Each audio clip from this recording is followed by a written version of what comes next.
जय हिंद साथियों। आज का हमारा डिस्कशन होगा उत्तर वैदिक काल पर। और उत्तर वैदिक काल आपके वैदिक काल के अंतर्गत ही आता है। जैसा कि पूर्ववर्ती वीडियो में मैंने आपको बताया था कि वैदिक काल को अध्ययन की सुविधा की दृष्टि से ऋग वैदिक काल और उत्तर वैदिक काल पर जो है बांटा गया है। और ऋग वैदिक काल पर जो संपूर्ण डिस्कशन है वो ऑलरेडी हम कर चुके हैं।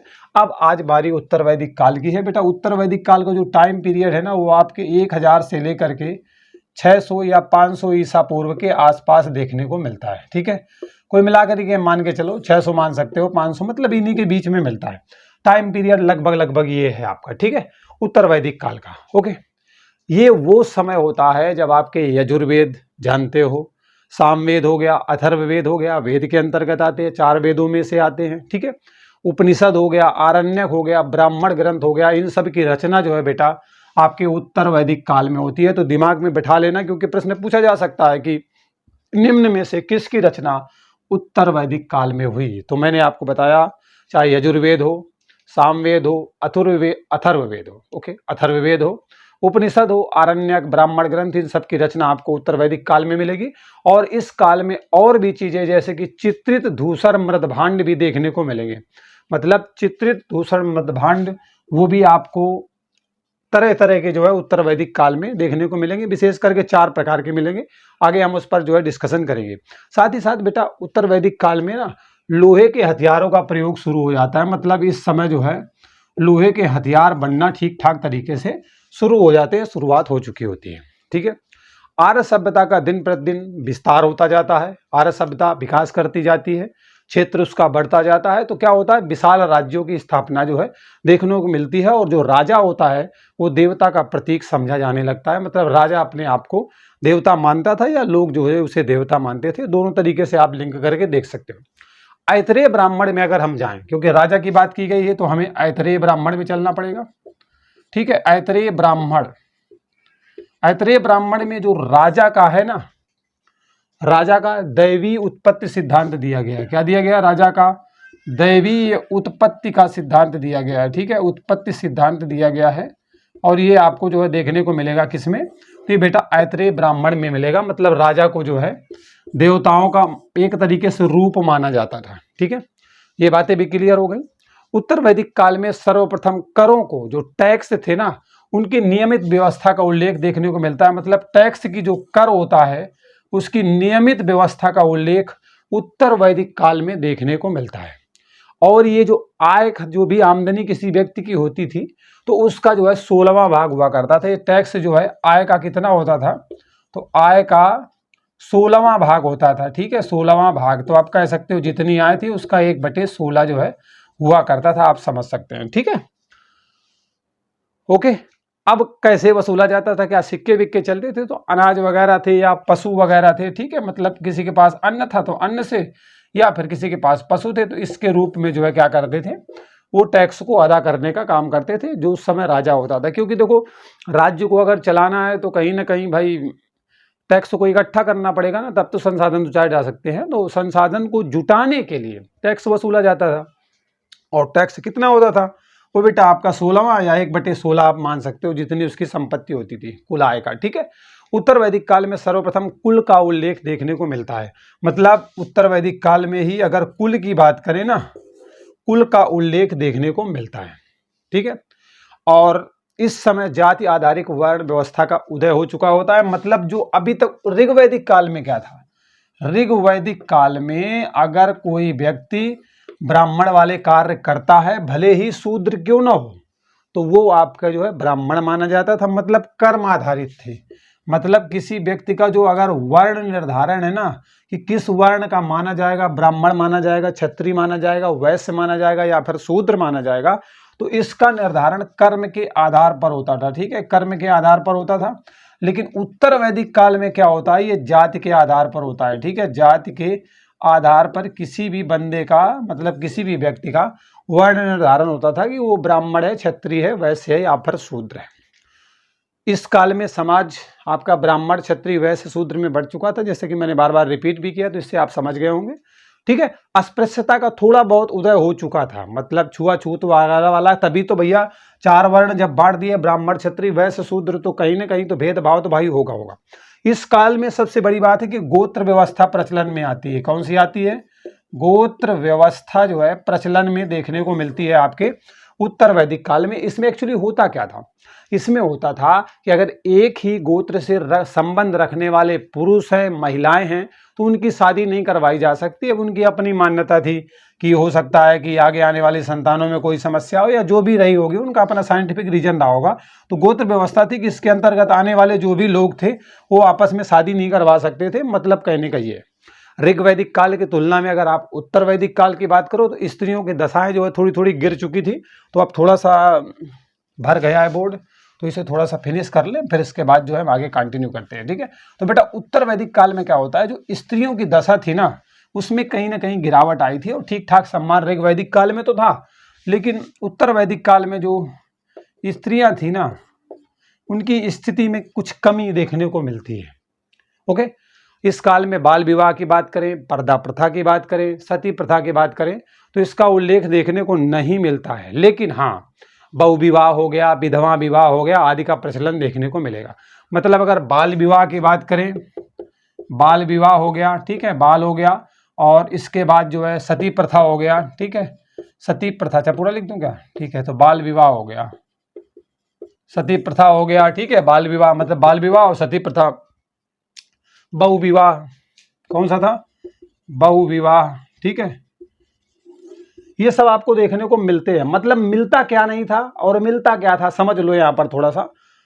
बाल विवाह का प्रचलन नहीं देखने को मिलता, सती प्रथा का नहीं मिलता, बहु विवाह होता था। एक व्यक्ति कई सारे शादियां कर सकता था। अगर कोई महिला विधवा हो गई है तो उसका भी जो है फिर से विवाह कराया जा सकता था। ठीक है, ये सारे काम होते थे उत्तर वैदिक काल में। क्लियर हो गया? इस काल में 3 आश्रम का उल्लेख देखने को मिलता है। मतलब इस काल में जो है 3 आश्रम देखने को मिलते हैं। कौन सा है? पहला तो आपका है ब्रह्मचर्य। पहला कौन सा है? ब्रह्मचर्य है आपका। ठीक है, फिर गृहस्थ जीवन बिताएगा व्यक्ति, तो गृहस्थ जीवन हो गया। ठीक है, इसके बाद क्या करेगा? वानप्रस्थ बिताएगा। ठीक है, वानप्रस्थ। इन तीनों का उल्लेख मिलता है आपके उत्तर वैदिक काल में। लेकिन जो आपका सन्यास था ना, सन्यास शुद्ध ऐसे लिखा जाता है, ध्यान रखना, बिंदी भी लगती है, ना भी बनता है, बहुत कंफ्यूज करता है। इसका उल्लेख नहीं था इस काल में, मतलब उत्तर वैदिक काल में। इन तीनों का उल्लेख तो था, लेकिन सन्यास का उल्लेख नहीं था। ठीक है, ये बात भी स्पष्ट हो गई आप सभी को। अगर बात करें 4 आश्रम का उल्लेख कहां देखने को मिलता है, सबसे पहले तो सबसे पहले अगर 4 आश्रम का उल्लेख देखने को कहीं मिलेगा, 4 आश्रम का सर्वप्रथम उल्लेख अगर कहीं मिलेगा तो जावालोपनिषद में देखने को मिलेगा। ये ध्यान रखिएगा, बहुत पूछा गया है, अक्सर प्रश्न परीक्षा में जो है पूछा जाता है। जा बालो है, ओके, वालो लिखा था, बालो। ठीक है, इस काल में आर्यों का मुख्य व्यवसाय क्या था? तो कृषि हुआ करता था। ठीक है, मुख्य व्यवसाय क्या था? तो कृषि था। मुख्य व्यवसाय क्या था? तो आर्यों का मुख्य व्यवसाय जो है बेटा कृषि था। खेती ठीक ठाक तरीके से लोग करते थे। ठीक है, अब यहाँ पर जो है 4 प्रकार के मृदभांड देखने को मिलते हैं। 4 प्रकार के मिट्टी के बर्तन मिलते हैं जिनका ये लोग प्रयोग करते थे। कोई लाल था तो कोई लाल और काला था। ठीक है, कोई चित्रित था, कोई धूसर था। तो मैं आपको यहाँ पर बता देता हूँ, जिससे कि अगर यहाँ से भी ऑप्शन में प्रश्न बना के दे देना तो गलतियां ना हो। तो यहाँ पर बेटा आपको 4 प्रकार के मृदभांड मिलेंगे। ठीक है, 4 प्रकार के मृदभांड देखने को मिलेंगे। मृदभांड का मतलब होता है मिट्टी के बर्तन मिलेंगे। ठीक है, क्या मिलेगा? मिट्टी के बर्तन देखने को मिलेंगे। बर्तन होता है, बा से बकरी। ठीक है, 4 प्रकार के जो है मृदभांड मिलेंगे। पहला कौन सा है? तो ये लोग जो है काले और लाल मृदभांड थे। ठीक है, मतलब एक तो लाल मृदभांड था, दूसरा वाला काला था, और तीसरा कौन था? लाल और प्लस काला था। ठीक है, 3 प्रकार के हो गए। मतलब एक लाल अलग था, ओके, दूसरा था काला वाला, काले रंग का होता था, वो भी अलग था। इसके बाद लाल और काला दोनों को मिला करके बनाया जाता था, वो भी अलग था। और एक था चित्रित धूसर मृदभांड। क्या था बेटा? चित्रित धूसर मृदभांड। ठीक है, चित्रित धूसर मृद भांड मैंने पहले भी बताया था। तो ये 4 प्रकार के जो है मृद भांड मिट्टी के बर्तन विशेष करके जो है इस काल में देखने को मिलते हैं। ठीक है, और अपने हिसाब से जो है क्या करते थे, रंगवा लेते थे मृद भांडों को, कोई इशू नहीं है उतना बड़ा। उत्तर वैदिक काल में मुद्रा का प्रचलन देखने को मिलता है। मतलब मुद्रा का प्रचलन तो देखने को मिलता है कि मुद्रा कहीं ना कहीं थी, लेकिन अगर लेन देन की बात करें, लेन देन, एक दूसरे को पैसा लेना है देना है तो क्या करेंगे, तो उसके लिए वस्तु विनिमय प्रणाली थी। क्या थी? वस्तु विनिमय प्रणाली जो है अस्तित्व में रहती थी। कहने का मतलब प्रणाली ये वाली थी। मुद्रा का प्रचलन का साक्ष्य मिला है, माना जाता है कि मुद्रा का प्रचलन था, लेकिन लेन देन में वस्तुओं का विनिमय होता था। एक वस्तु देकर दूसरी वस्तु ले लेते थे। 1 किलो गेहूं दे दिया, 1 किलो चावल उसने दे दिया, तो उसका भी काम चल गया, गेहूं का तुम्हारा काम चल गया, चावल का। कहने का मतलब ये इस काल में ऋग्वैदिक देवता जो थे ना, जैसे कि इंद्र और वरुण थे, उनका महत्व घट गया। मतलब जो ऋग्वैदिक काल के जो पॉपुलर देवता थे, ठीक है, जो देवता थे जैसे कि इंद्र और वरुण, इनका जो अस्तित्व है वो घटने लगता है। और अस्तित्व किसका बढ़ता है? तो प्रजापति नए देवता हो जाते हैं। और जैसे कि विष्णु हो गया, तो इनका जो है वर्चस्व देखने को मिलता है। मतलब ऋग्वैदिक काल में इनका बोलबाला था। ठीक है, ये देवता थे ऋग्वैदिक काल के, लेकिन उत्तर वैदिक काल के देवता प्रमुख कौन थे? तो वो ये वाले थे। मतलब उत्तर वैदिक में इनका महत्व घट रहा है, इनका महत्व बढ़ रहा है। ऋग्वैदिक काल में देवता पॉपुलर कौन से? तो ये थे। अगर पूछ ले कि उत्तर वैदिक काल में पॉपुलर कौन थे, तो ये थे। भाई बात तो वही हो गई ना, घुमा घुमा के दिया केवल। इस काल में यज्ञ की संख्या में बढ़ोतरी देखने को मिलती है। अब स्वाभाविक सी बात है कि भाई कर्मकांड खूब सारा करवा रहे हैं लोग, तो यज्ञ करवाना पड़ेगा। अब यज्ञ के माध्यम से करवाएंगे तो भैया कई सारे लोगों की जरूरत पड़ेगी। जब लोगों की जरूरत पड़ेगी तो पुरोहितों की संख्या बढ़ा दी जाएगी। तो बस वही है कि इस काल में जो बेटा यज्ञ होते थे ना, यज्ञ, उनकी संख्या क्या होती है? बढ़ा दी जाती है, बढ़ जाती है। तो जब इनकी संख्या बढ़ जाएगी तो इनको कराने वाले जो पुरोहित थे उनकी भी संख्या में क्या होगा? बढ़ोतरी हो जाती है। मतलब यज्ञ की संख्या बढ़ेगी तो पुरोहितों की संख्या बढ़ेगी। भाई स्वाभाविक सी बात है, भाई एक आदमी कहाँ कहाँ करवा लेगा, तो उनकी संख्या भी बढ़ गई। अब अगर ऋग्वेद में आप चले जाओगे ना, तो ऋग्वेद में आपको 7 प्रकार के जो है पुरोहित का उल्लेख मिलेगा। ठीक है, ऋग्वेद में आपको 7 प्रकार के पुरोहित देखने को मिलेंगे। ठीक है, उल्लेख मिलेगा 7 प्रकार का। लेकिन जब भैया हम उत्तर वैदिक काल में चले आए ना, तो यहाँ पर 17 प्रकार के पुरोहित का उल्लेख मिलता है। समझ रहे हो? मतलब ऋग्वेद में 7 प्रकार के पुरोहित का उल्लेख है, लेकिन जो है उत्तर वैदिक काल में 17 प्रकार के पुरोहित का उल्लेख देखने को मिलता है। तो ठीक ठाक हो गए, पहले कहाँ 7 कहाँ 17, तो मतलब बढ़ोतरी तो हुई है।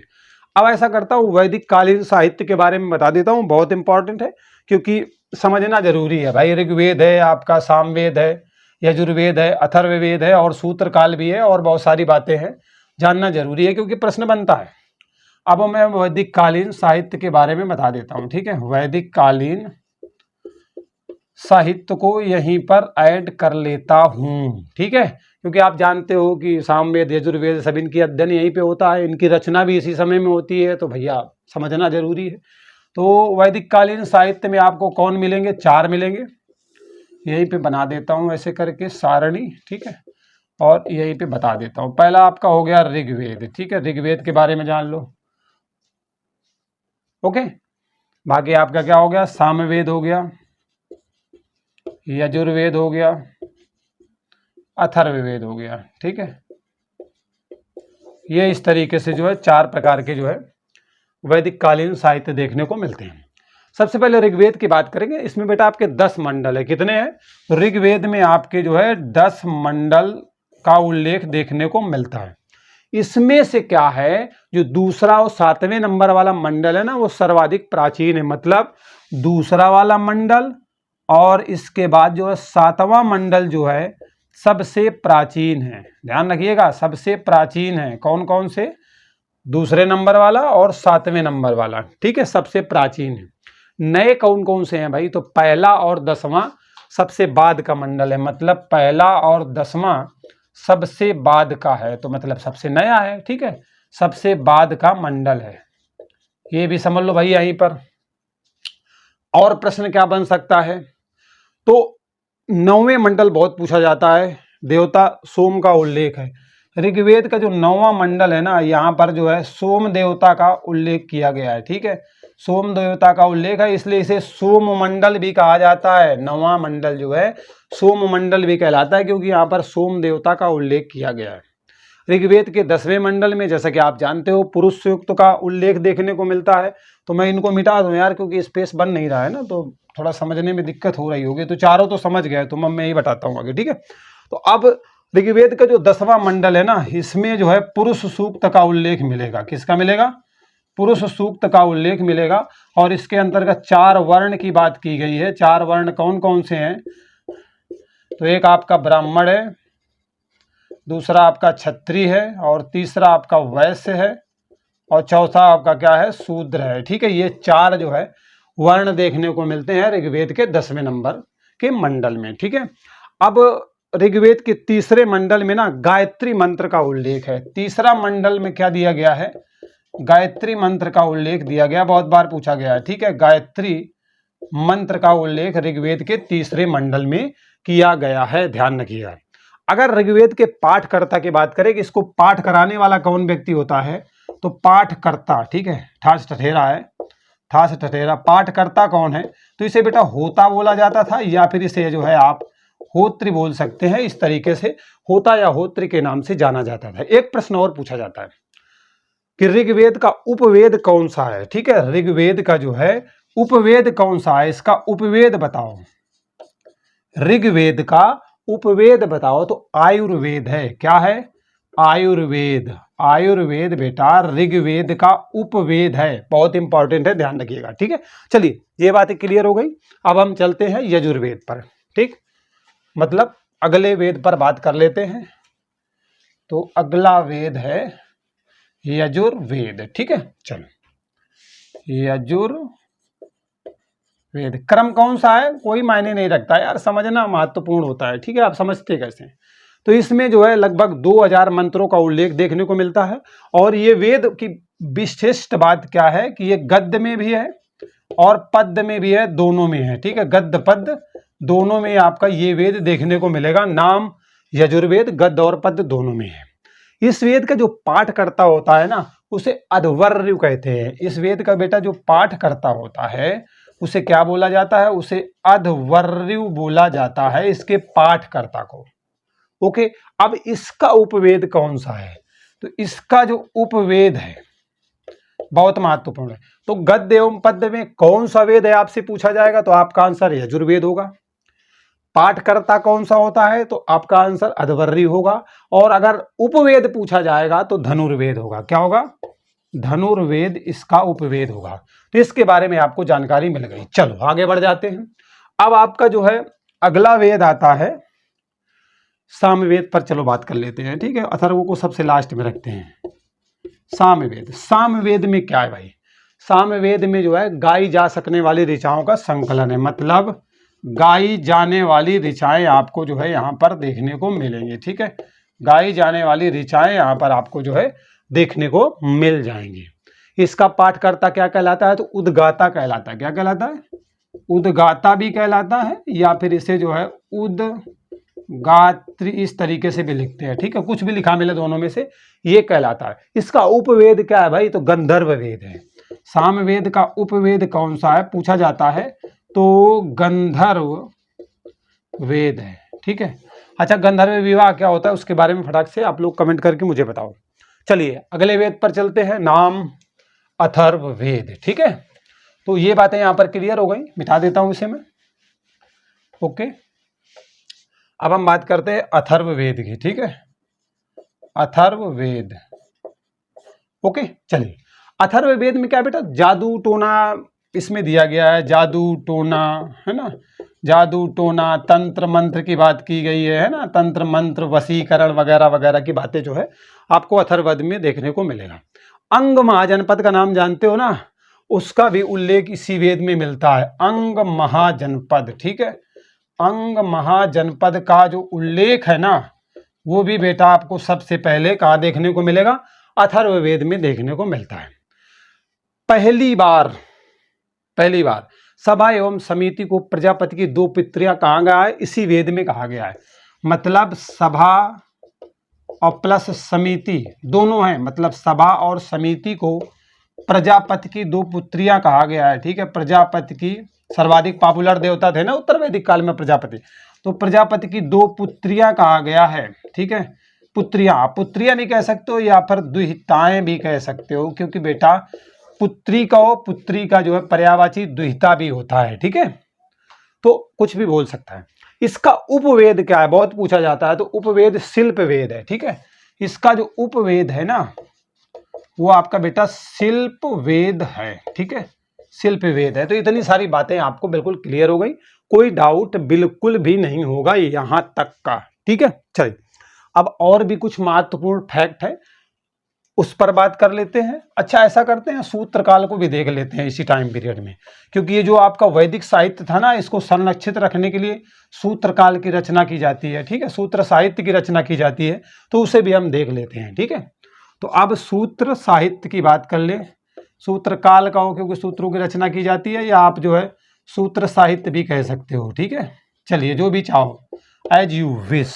ओके, चलिए वैदिक साहित्य को अक्षुण्ण बनाए रखने के लिए, सुरक्षित बनाए रखने के लिए, मतलब वैदिक साहित्य जो था ना, ये जो आपके वेद वगैरह थे ना, और जो भी आरण्यक थे, उपनिषद थे, ब्राह्मण ग्रंथ थे, इनको क्या करना था, अक्षुण्ण बनाकर रखना था, संभाल के रखना था। तो क्या हुआ, सूत्र साहित्य की रचना की गई। तो इनकी वजह से क्या किया गया, सूत्र साहित्य की रचना की गई, जिससे कि आपके जो वैदिक साहित्य है उसे संरक्षित रखा जा सके। अगर इस काल में हम बात करें तो संयुक्त परिवार प्रथा जो है प्रचलन में देखने को मिलती है, और जो वर्ण का आधार था वो कर्म ना होकर के क्या हो चुका था, जन्म हो चुका था। तो उत्तर काल की विशेषता है उत्तर वैदिक काल की, आप जानते हो। ठीक है, लेकिन अगर सूत्र काल में आप जाओगे ना, तो यहाँ पर जो है ठीक ठाक तरीके से अस्पृश्यता का उल्लेख देखने को मिलता है। ठीक है, अस्पृश्यता का उदय देखने को मिलता है ठीक ठाक तरीके से आपके सूत्र काल में। हालांकि उत्तर वैदिक काल में शुरुआत ठीक ठाक हो चुकी थी थोड़ी बहुत, लेकिन यहाँ अच्छी तरीके से भेदभाव लोगों के साथ किया जाता था। मतलब मानता तो हूँ बहुत बड़ी कुरीति है, लेकिन मतलब शुरुआत यहाँ पे ठीक ठाक हो चुकी थी, कहने का मतलब ये है। ठीक है, उदय हो चुका था अस्पृश्यता का। ब्राह्मण और क्षत्रिय एवं वैश्य को जो है एक साथ मिलाकर द्विज कहा जाता था। मतलब अगर ब्राह्मण को ले लो प्लस क्षत्रिय को ले लो, ठीक है, और प्लस वैश्य को ले लो, ये तीनों को अगर मिला लोगे ना, तो इन्हें संयुक्त रूप से क्या कहा जाता था, तो इन्हें द्विज के नाम से जाना जाता था, द्विज कहा जाता था इनको। शूद्र को इसमें शामिल नहीं किया गया है, इसे आप ध्यान रखिएगा, आपसे पूछ सकता है कंफ्यूज करने के लिए। ब्राह्मण, क्षत्रिय और वैश्य को एक साथ मिला करके द्विज के नाम से संबोधित किया जाता था। इस काल में बहुविवाह का प्रचलन था, सती प्रथा का प्रचलन था, एक्चुअली नहीं था। ठीक है, तो इस वैदिक मतलब आपके सूत्र काल में क्या होता है, जो बहुविवाह था, ठीक है, बहुत सारे विवाह कर लो, इसका प्रचलन नहीं था, और सती प्रथा का जो है प्रचलन नहीं था। तो चलिए अच्छा है कि कम से कम सती प्रथा का प्रचलन तो नहीं था और बहुविवाह का प्रचलन भी नहीं था। ठीक है, ये बातें यहाँ पर क्लियर हो गई। जीवन यापन का आधार खेती था, पशुपालन भी हुआ करता था, और यह भी बताया जाता है कि इस समय मुद्रा का प्रचलन भी देखने को मिलता है। तो ये भैया सब उत्तर वैदिक काल और सूत्र काल का टाइम पीरियड में लगभग आपको मिलता जुलता नजर आएगा। ठीक है, अब हम सीधे सीधे पूरे काल की बात करते हैं। तो इस काल में हम देखेंगे कि राजतंत्र का बोलबाला होता है, और अगर आप सूत्र काल में जाना चाहो ना, तो सभा और समिति जैसी कोई संस्था काम ही नहीं करती थी। मतलब सूत्र काल में अगर आप जाओगे तो सभा और समिति जैसी जो संस्थाएं थी ना, इनका कोई अस्तित्व ही नहीं था। हालांकि उत्तर वैदिक काल में था, और अथर्ववेद में प्रजापति की पुत्रियां द्विताएं भी बोला गया, दो पुत्रियां द्विताएं भी बोला गया, लेकिन यहाँ पे ऐसा नहीं था।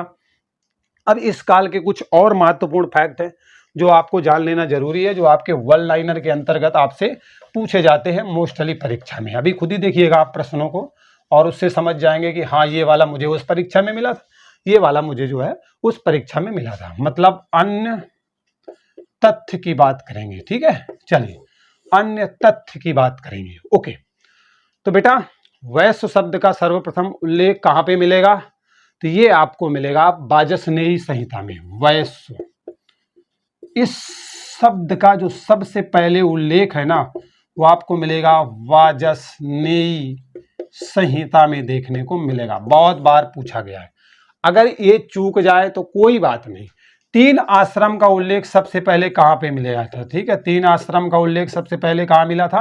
तो ये बेटा आपके छांदोग्य उपनिषद में दिया गया है। किस में दिया गया है? छांदोग्य उपनिषद में जो है ये दिया गया है, मतलब तीन आश्रम के बारे में आपको दिया गया है। चार आश्रम का उल्लेख कहाँ मिलता है? अभी कुछ देर पहले मैंने वीडियो में बताया था ना, कमेंट करके अब आप बताओगे। यम और नचिकेता का जो है बड़ा, यम और नचिकेता का जो है, नचिकेता, ठीक है, यम और नचिकेता का जो है वाद विवाद दिया गया है, ठीक ठाक तरीके से होता है। ये किस उपनिषद में दिया गया है? तो कठोपनिषद में दिया गया है। ठीक है, कठोपनिषद में जो है इसका उल्लेख देखने को मिलता है। यम और नचिकेता का जो है वाद विवाद चलता है, एक दूसरे से बातचीत करते हैं और विभिन्न साक्ष्य के माध्यम से जो है एक दूसरे को हराना चाहते हैं, एक तरीके से कह सकते हो, या अपने आप को जो है उच्च विद्वान साबित करना चाहते हैं। अगर हम बात करें सत्यमेव जयते, ठीक है, सत्यमेव जयते ये कहाँ से लिया गया है? तो ये आपके मुंडक उपनिषद से लिया गया है। मुंडक उपनिषद से जो है सत्यमेव जयते लिया गया है। अब बेटा ये सब मिले हैं परीक्षा में, अगर आप दे रहे हो बराबर तो इस तरीके से उत्तर वैदिक काल और सूत्र काल का बेटा समापन हो चुका है। हिस्ट्री को हम धीरे धीरे करके आगे बढ़ाते हुए चल रहे हैं। अभी 6वीं कड़ी तक हम आ चुके हैं। बेहतर तरीके से सारी बातें आपको समझाए जाएंगे। फिर भी अगर समझ में नहीं आया तो आप कमेंट करके बताएं। अगर वीडियो अच्छा लगा हो, परिवार से जुड़ना चाहते हैं तो आप सभी का स्वागत है मेरी तरफ से। ठीक है, आप बिल्कुल जुड़िए और चैनल को सब्सक्राइब करें, तो बेल आइकन भी प्रेस कर लेना, जिससे कि वीडियो जो भी जाएंगे ना आपके पास वो समय से पहुंच जाए, आपको नोटिफिकेशन मिल जाए। मिलते हैं अगले वीडियो में। Bye bye, take care, see you.